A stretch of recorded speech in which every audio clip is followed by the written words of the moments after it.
Hey everybody out there in Think Tank land, Brian here, one half of the Think Tank guys, and I'm here with another episode of our 52 Ways to Put Your Policy to Work project. Keep in mind we're keeping tabs on all these, and we're halfway through our project.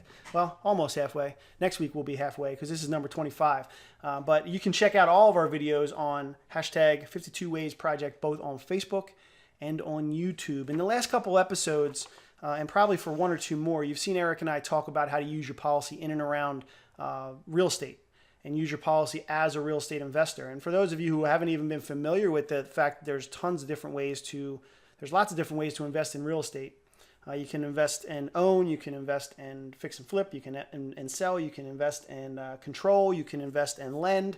And that's one of the things we're going to talk about today, is using your policy as a source of capital to be a private lender.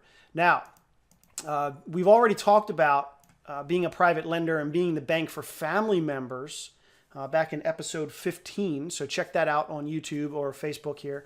But specifically when we're talking about being a private lender in and around real estate, you get to leverage the capital inside your policy and then pledge it against real estate as collateral and collect the interest. So let's keep this piece in mind too. We get to both save and invest at the same time.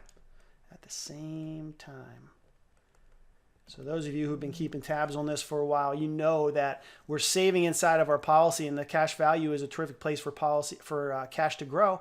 And then now we're going to talk about lending against real estate and investing in real estate by being a private lender. So how does this work?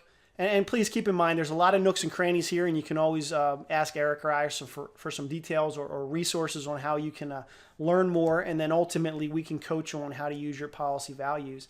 But you have your policy where your cash is literally earning. It's a place to save. And then we can borrow against it. We can borrow against. And right now we're literally borrowing at anywhere from 4 3/4 to 5%. And we can place that money, that 4 3/4, that money that we're borrowing against our policy. We're not interrupting the growth because our policy is still growing. We can borrow against that policy and put it to work, and we can lend against real estate at anywhere from, let's just say, private lenders right now are getting anywhere from 8 to 15%. Right? So now you have money that's sitting there and continuing to grow because you've saved it inside the policy, and it's not going to be interrupted while you borrow against at a very, very, very reasonable rates, and then lend it against property where you can be earning 8 to 15% on your money, collateralized against a property. Now you don't necessarily, if you're acting like the bank, you don't necessarily want the property, but it's collateralized against the property in case anything goes wrong. And then as that money comes back to you, guess where you can plunk it? You satisfy the loan part, you can plunk more money into your policy, you can plunk more money into this world, you can constructively spend the money that you just borrowed to leverage into real estate.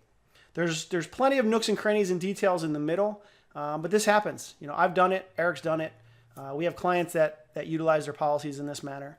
And if you're looking for a way to invest your money and you're interested in real estate and you want to learn how to become a private lender, check out this video here like you're doing right now, and then ask Eric or I to help you out.